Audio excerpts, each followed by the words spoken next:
हिंदी में यूपीएससी की तैयारी से संबंधित प्रोग्राम्स को देखने के लिए सब्सक्राइब करें स्टडी IQ IAS हिंदी। नमस्कार, बहुत बहुत स्वागत है आप सभी का स्टडी IQ IAS हिंदी में। मेरा नाम है अतुल जैन।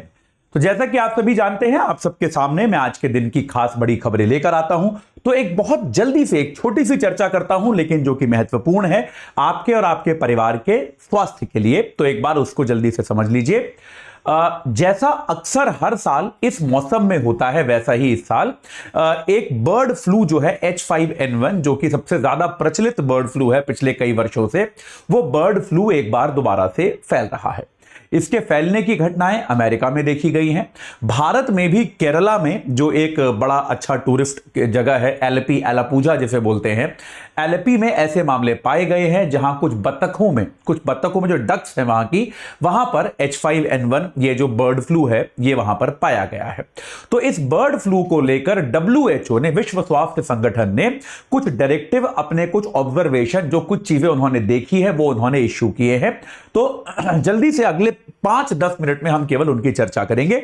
लेकिन वो चर्चा करने के पहले आपको बता दूं, P2I बैच हमारा 26 तारीख को सुबह 8 बजे से शुरू हो जाएगा। एजे लाइव कोड आपको लगाना है, 29,999 में आप जुड़ सकते हैं। रोज 3 घंटे की लाइव क्लास होगी, मेंटोरशिप होगी, डेली प्रैक्टिस क्वेश्चंस होंगे, प्री और मेंस दोनों के। मेंस वाले का पूरा फीडबैक मिलेगा। प्री मेंस की टेस्ट सीरीज होगी, 18 किताबें आपके घर पहुंचेंगी।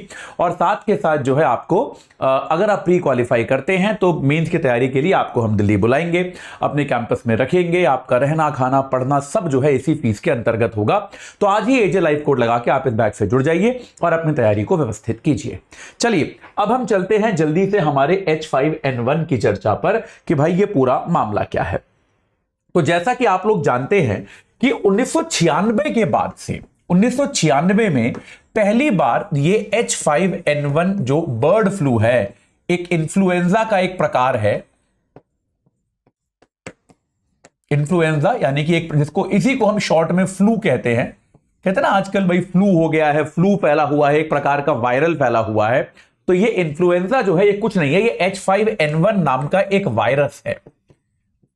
और इस वायरस के फैलने से यह बीमारी फैलती है। जो सिम्टम्स हैं वो एकदम सामान्य फ्लू जैसे हैं, जैसे आमतौर पे होता रहता है ना, आप लोगों को भी, सबको होता रहता है, मेरे को भी होता रहता है। थोड़ा सा सरदर्द हो जाएगा, खांसी जुकाम हो जाएगा, हल्का बुखार आ जाएगा। तो इस प्रकार का जो फ्लू होता है ये फैल रहा है। कुछ लोगों में ये बड़ा घातक हो जाता है, कुछ लोगों को ये इतना गंभीर हो जाता है कि आसानी से ठीक नहीं होता। और इससे कई बार कुछ क्षेत्रों में मौतें भी होती हुई देखी गई हैं। लेकिन ये कोविड जैसा नहीं है, उतना घातक नहीं है, तो इसको लेकर ज्यादा घबराने की आवश्यकता नहीं है। लेकिन ये बहुत ज्यादा बड़ी मात्रा में फैलता है। तो आमतौर पे इसको फैलाने वाले, इसका नाम बर्ड फ्लू इसलिए रखा गया है क्योंकि इसके वाहक जो होते हैं आमतौर पे पक्षी होते हैं।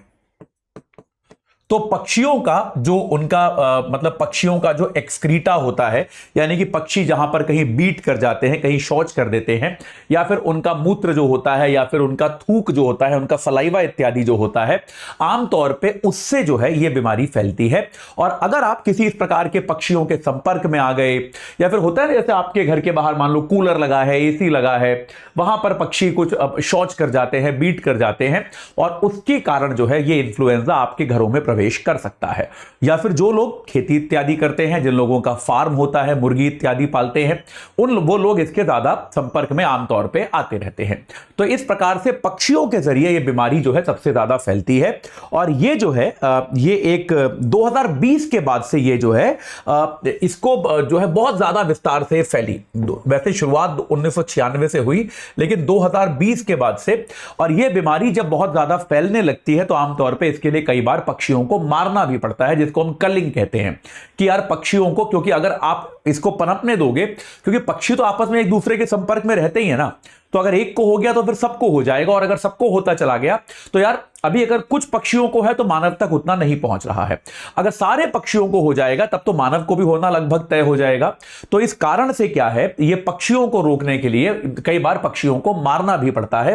तो 2020 के बाद से आंकड़ा यह कहता है कि लाखों पक्षियों को मारा गया है।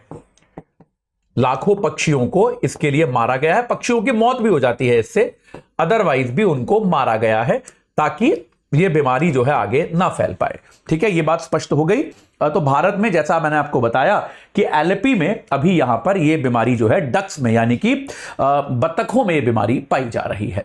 WHO ने इस बार एक बड़ी अनोखी बात बताई है कि अमेरिका में टेक्सास राज्य में क्या हुआ है। अमेरिका में एक राज्य है टेक्सास, ये अमेरिका में है, और यहां पर क्या हुआ है, गाय से एक व्यक्ति को ये हुआ है। ये इन्फ्लुएंजा है ये गाय से मनुष्य को हुआ है।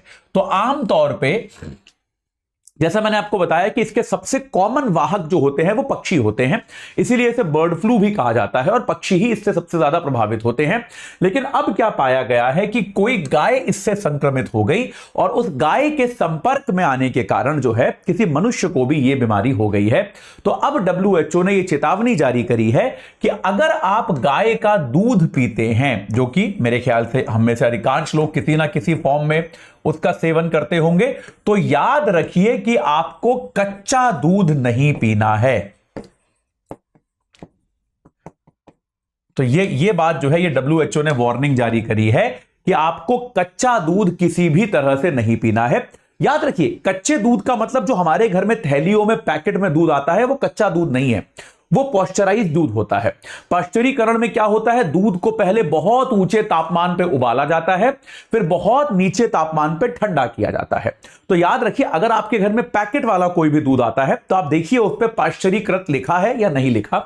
आमतौर पे जो हमारे घरों में दूध आता है, मैं गांव के बच्चों की बात नहीं कर रहा, लेकिन आमतौर पे, क्योंकि मैं शहरी व्यक्ति हूं तो भाई मेरे घर पे तो पैकेट वाला ही दूध आता है, तो आमतौर पे जो दूध आता है वो पाश्चरीकृत होता है। और पाश्चरीकरण से क्या होता है, यह खतरा टल जाता है। तो अगर खतरा समाप्त हो जाता है, क्योंकि अगर कोई वायरस इसमें है भी तो पाश्चरीकरण की प्रक्रिया में वो खतरा जो है वो खत्म हो जाता है।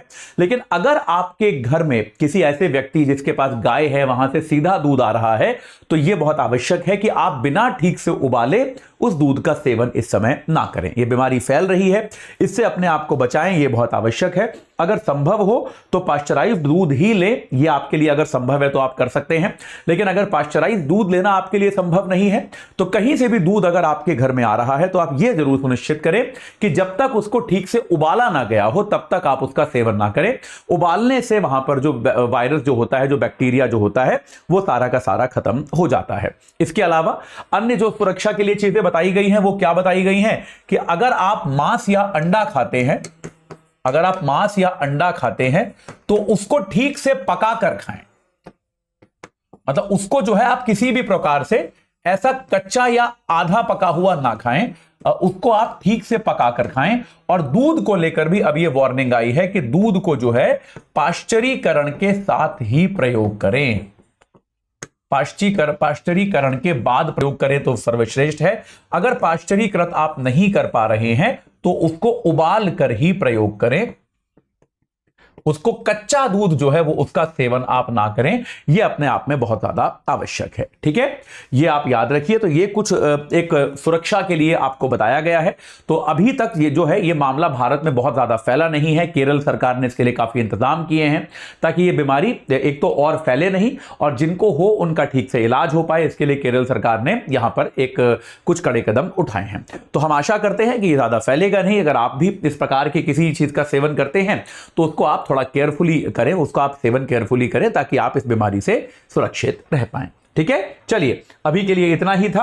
आपको एक बार जाते जाते फिर से बता देता हूं, 26 तारीख सुबह 8 बजे से P2I बैच है। एजे लाइव कोड लगाना है, 29,999 दाम है।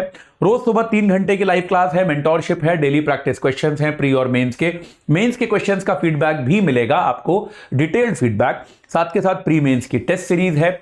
और इसके अलावा आपको इसमें क्या मिलेगा, अगर आप प्री क्वालिफाई 18 किताबों का सेट आपके घर पे पहुंचेगा सबके। और अगर आप प्री क्वालिफाई करते हैं तो मेंस के लिए आपको हम दिल्ली बुलाएंगे। आपका रहना खाना पढ़ना सब कुछ इसी फीस के अंदर इंक्लूडेड होगा। तो आज ही आप एजे लाइव कोड लगा के इस बैच से जुड़ जाइए और अपनी तैयारी को एक सही आकार प्रदान कीजिए। इस चर्चा से जुड़ने के लिए आप सभी का बहुत बहुत धन्यवाद। हिंदी में यूपीएससी की तैयारी से संबंधित प्रोग्राम्स को देखने के लिए सब्सक्राइब करें स्टडी IQ IAS हिंदी।